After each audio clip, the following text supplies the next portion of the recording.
Here in this video we will estimate the sizes of 4 creatures seen in Jurassic World Rebirth: the Titanosaurus, the Spinosaurus, the Mosasaurus, and the Mutant, or also known in the dark corners of the internet as the D-Rex, the Diabolus Rex. Let's get to it. So as we all know, for calculation of size we must first have a reference point with an established scale, be it actors or other things.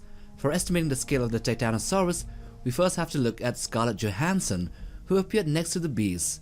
But since we don't get a full body shot of Scarlett next to the sauropod dinosaurs, we have to estimate with what was given to us. So in the scene of the Titanosaurus we can actually see only the upper half of Scarlett's body. In this other image we can line her up, and of course we know that she is 5 feet 3 inches or 160 centimeters by googling. And then we can measure the upper half of her body from here, which was in the last image, just above the grass level. Thus the scale from her head to the belly, let's say, is 2 feet or 60 centimeters.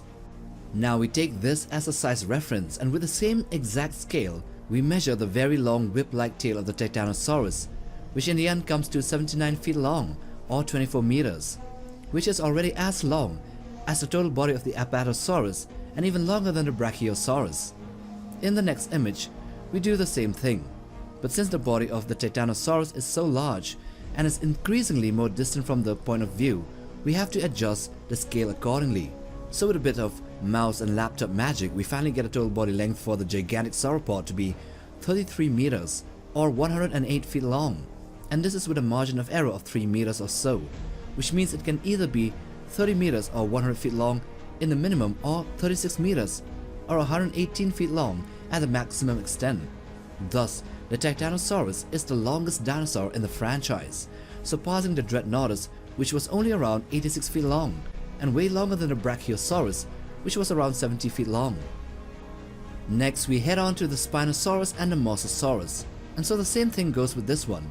We first need a size reference for scaling. In one scene in the trailer, we see Philippine Velga, who is 5 feet 7 inches or 170 centimeters, as a yet unnamed actress in the movie, and here she is standing on top of the patrolled boat, the same boat that the team was on. And here we place the trusty scale next to her and adjust it accordingly to her height, making room for the fact that she is bending a little. We then place the same scale on top of the cockpit of the boat. Why? Well, you'll see why. In this next image we see the Spinosaurus attacking the boat, and its head and a bit of its upper body was on top of the boat, also on the sides of it. But it is also exactly over the cockpit, which we already have gotten a measurement for. See, we first thought of measuring the little girl in the same scene and then extrapolate for the Spino, but the angle and posture had too much room for a lot of error, so we decided on the other one.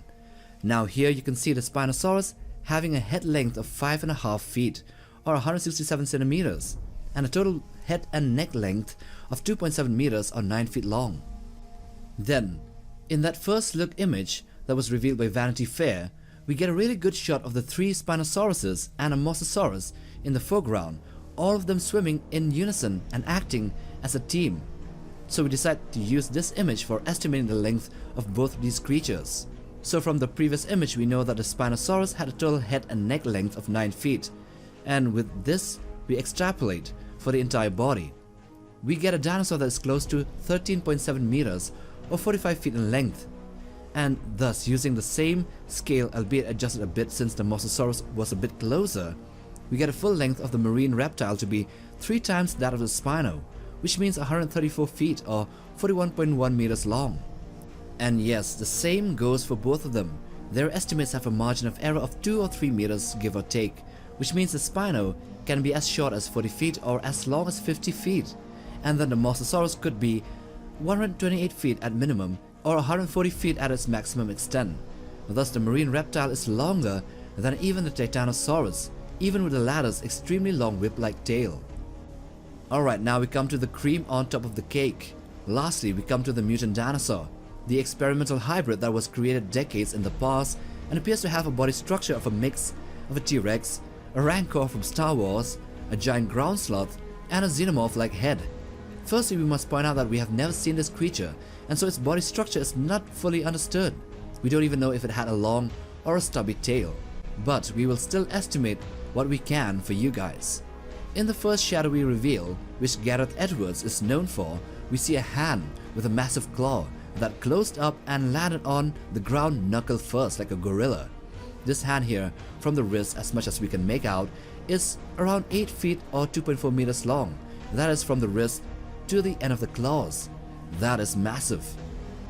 Then before we go to the scene of Duncan Kincaid or Mahershala Ali, the actor with the bees, we must first go to the last scene of it in a containment unit in order to come back with a reference point. So in this scene, we see a couple of scientists panicking as one of them was stuck inside the room with a large mutant. By the way, he is totally toast. Here we can measure its head, or at least a part of it. This dinosaur with a countenance that resembles a xenomorph has a head size of 5 feet or 1.5 meters, at least a part of it. Now we come to the scene of Kincaid with the mutant bees.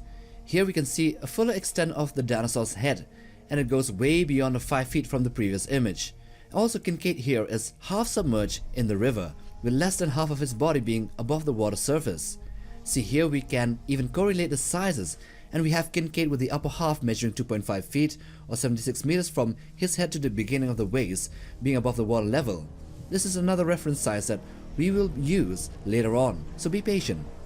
Now we measure the full head size of the mutant and it comes to a staggering 8 feet or 2.4 meters in height, just the head, which means that its hand and head size is around the same length.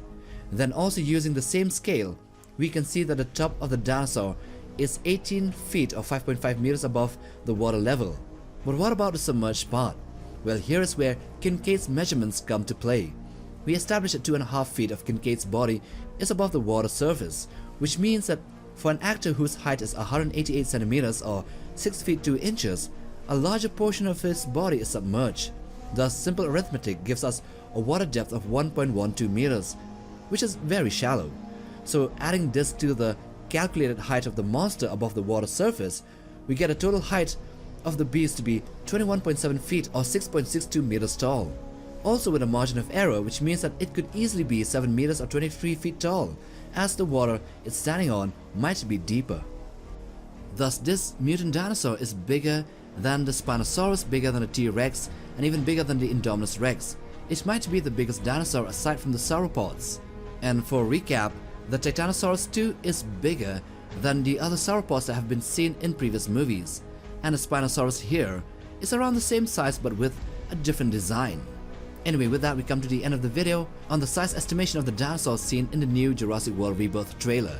Do hit that like button for support and subscribe if you haven't. Till the next time, take care fam.